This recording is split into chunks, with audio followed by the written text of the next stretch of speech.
नहीं पाएगी। उसी तरह से सारी दुनिया की पुस्तकों को पढ़ लिया और 3.5 हाथ के पुस्तक को नहीं पढ़ पाया। ये 3.5 हाथ के भीतर में हम कैसे हैं और हमारे प्रभु कैसे हैं, सब पुस्तकों का अध्ययन करछी के समान है। एक कवि ने बड़ा ही सुंदर लिखा है, पढ़े 6 शास्त्र 18 पुराण पढ़े, वेद उपवेद आदि अंत को छाना है। गीता रामायण श्रुति स्मृति पढ़े, सांख्य योग न्याय आदि दर्शन भी जाना है। जाना है बनाना छंद सोरठा चौपाई को, जाना है ध्रुपद राग भैरवी का गाना है। इतना जो जाना सब खाक धूर छाना है, जाना है वही जो आत्म पिछाना है। सबसे बढ़कर वही जानकार है, सबसे बढ़कर वही ज्ञानी है, जिन्होंने अपने को जान लिया और अपने बनाने वाले प्रभु को जान लिया। विवेक चूड़ामणि में आदि शंकर ने कितना सुंदर लिखा है, 9 योगेन, योग से उनका ज्ञान नहीं हो सकता, उनका दर्शन नहीं हो सकता। 9 सांख्येन, सांख्य शास्त्र के अध्ययन से भी उनको कोई नहीं पहचान सकता। कर्मणो नोन विद्या, अनेक प्रकार के कर्मों के द्वारा, अनेक विद्याओं के अध्ययन के द्वारा उनको कोई नहीं जान सकता। ब्रह्मात्मैकत्व बोधेन मोक्षः सिद्ध्यति नान्यथा, आत्मा और परमात्मा के बोध के बिना मोक्ष की प्राप्ति नहीं हो सकती। आत्मा और परमात्मा का बोध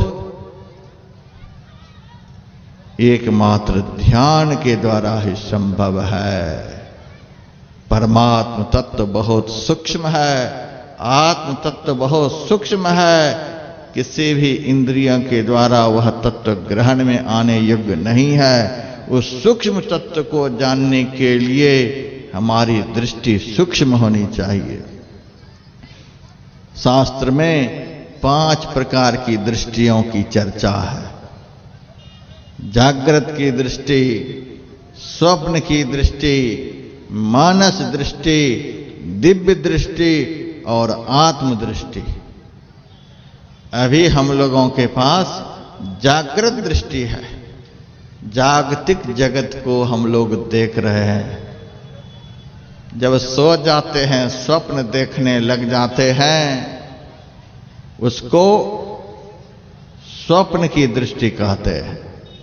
स्वप्न संसार को हम देखते हैं, इसी तरह से स्वप्न में भी दिखलाई देता है। उसके बाद तीसरी है मानस दृष्टि, मन से बना बना करके संसार को देखते हैं। आंख तो बंद है लेकिन कल्पना चल रही है कि हम कलकत्ता में घूम रहे हैं, मुंबई में घूम रहे हैं, अमेरिका इंग्लैंड में घूम रहे हैं। जगे हुए हैं लेकिन मन ध्यान के समय दुनिया के दृश्यों में घूम रहा है। न सोए हैं, न स्वप्न देख रहे हैं, न जगे हैं, न दिव्य दृष्टि प्राप्त है, लेकिन सारी दुनिया को ध्यान के समय अंदर में देख रहे हैं।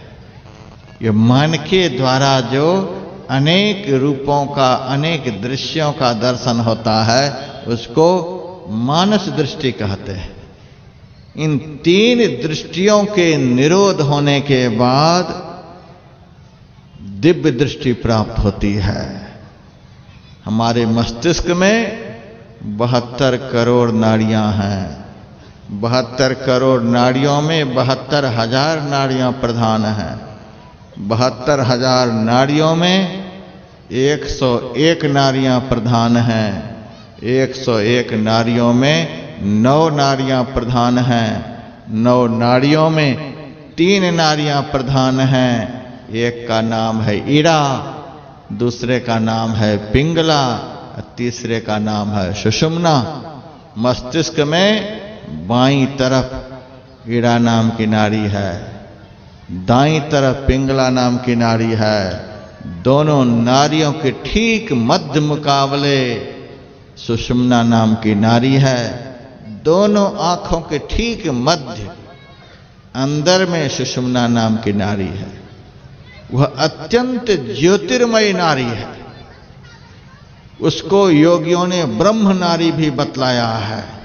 उस नारी का यदि दर्शन अंदर में हो जाए तो देर सबेर उस नारी के प्रभाव से, उस नारी के दर्शन के पुण्य से ब्रह्म दर्शन संभव हो जाता है। इसीलिए उसको ब्रह्म नारी कहते हैं। कठोपनिषद में सुषुम्ना को ऊर्ध्व नारी कहा गया है।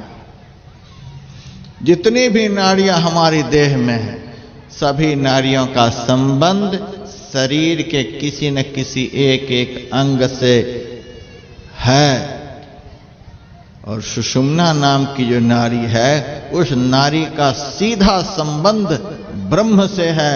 इसीलिए उसको ब्रह्म नारी कहा गया है, ऊर्ध्व नारी कहा गया है। उस नारी के साथ जब दृष्टि हमारी जुड़ जाती है, उस नारी में जब हमारा मन लग जाता है, उस नारी में जब हमारी सूरत लग जाती है, तो सूरत का फिर कभी अधोगमन नहीं होता। सूरत का ऊर्ध्वगमन उसी नारी के द्वारा होता है।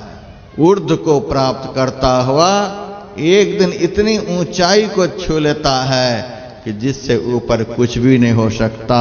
उस परमात्मा का दर्शन हो जाता है। तो सुषुम्ना को ऊर्ध्व नारी बताया गया है। ध्यान योग के द्वारा ईड़ा पिंगला इन दोनों नारियों को, दोनों आंखों के मध्य जो सुषुम्ना नाम की नारी है, उन नारियों में मिलाया जाता है। उस नारी के साथ ईड़ा पिंगला नामक नारियों का योग कराया जाता है, मिलाप कराया जाता है। ये दोनों नारियां जब आपस में मिल जाती हैं,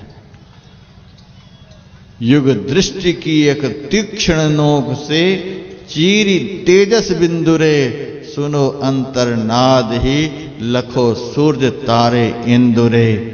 ये दोनों नाड़ियां जब आपस में मिल जाती हैं तो दृष्टि बहुत सूक्ष्म हो जाती है, बहुत नुकीली हो जाती है और अंधकार को चीर करके वह दृष्टि प्रकाश पुंज में प्रतिष्ठित हो जाती है।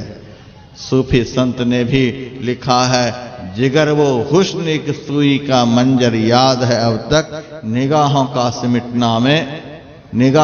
सिमटना वो हुजू में नूर हो जाना। ये दोनों दृष्टि की धाराएं ईड़ा और पिंगला जब सुषुम्ना में जाकर के सिमट जाती हैं, मिल जाती हैं, तो हुजू में नूर हो जाना, प्रकाश पुंज में वह प्रतिष्ठित हो जाता है।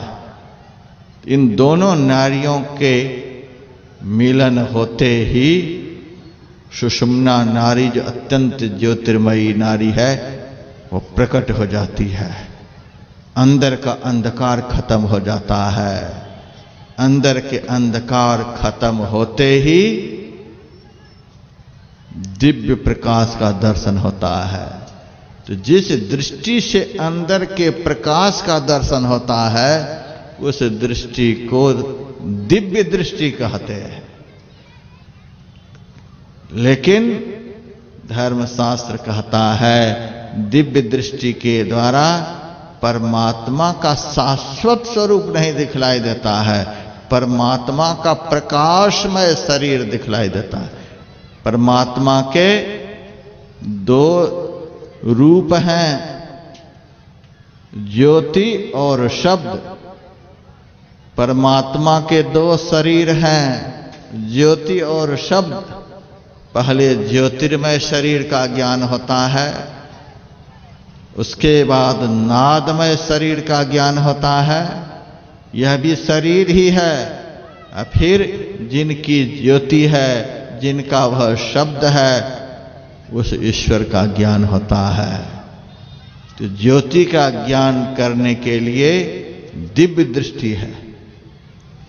दिव्य दृष्टि के द्वारा परमात्मा के दिव्य रूप का दर्शन होता है, विराट रूप का दर्शन होता है, देवोमय रूप का दर्शन होता है। शंख है, चक्र है, गदा है, पद्म है, यह परमात्मा का सगुण साकार रूप है। लेकिन साकार में जो निराकार समाया हुआ है, उनका ज्ञान करने के लिए आत्मदृष्टि चाहिए। 4 प्रकार की दृष्टियों का निरोध होने पर आत्मदृष्टि प्राप्त होती है। दिव्य दृष्टि से प्रकाश दिखता है, परंतु जिसका प्रकाश है वह नहीं दिखलाई देता। जिसका प्रकाश है उसको देखने के लिए आत्मदृष्टि चाहिए। आत्मदृष्टि प्राप्त करने के लिए ही ध्यान की आवश्यकता है। ध्यान के द्वारा क्रम क्रम से ये दृष्टियां प्राप्त होती हैं। मैत्रेयी उपनिषद में एक ब्राह्मण का प्रसंग आता है। एक ऐसा ब्राह्मण था जिन्होंने ध्यान के द्वारा अपने अंदर में प्रकाश का दर्शन कर लिया था। ध्यान के द्वारा उनको दिव्य दृष्टि प्राप्त हो गई थी और वे दिन रात अपने आसन पर आंखों को बंद किए बैठा हुआ रहता था। न कभी स्नान करने के लिए कहीं जाए, न किसी मंदिर में पूजा पाठ करने के लिए जाए। पितृपक्ष आ जाए तो श्राद्ध तर्पण वगैरह भी कुछ नहीं करे, गायत्री वगैरह भी नहीं करे, यज्ञ नहीं करे, व्रत उपवास भी नहीं रखे। साधारण ब्राह्मण लोग उस ध्यानी ब्राह्मण को देख देख कर कहते थे, ये कैसा ब्राह्मण है, ब्राह्मण कुल में जन्म लिया, कोई धर्म कर्म नहीं, यह तो महाशूद्र हो गया। न स्नान, न पूजा, न पाठ, न संध्या, न तर्पण, कुछ भी नहीं करता। पूरी नगरी के ब्राह्मण लोग उनकी निंदा किया करते थे। लेकिन ध्यान में बड़ी ताकत है।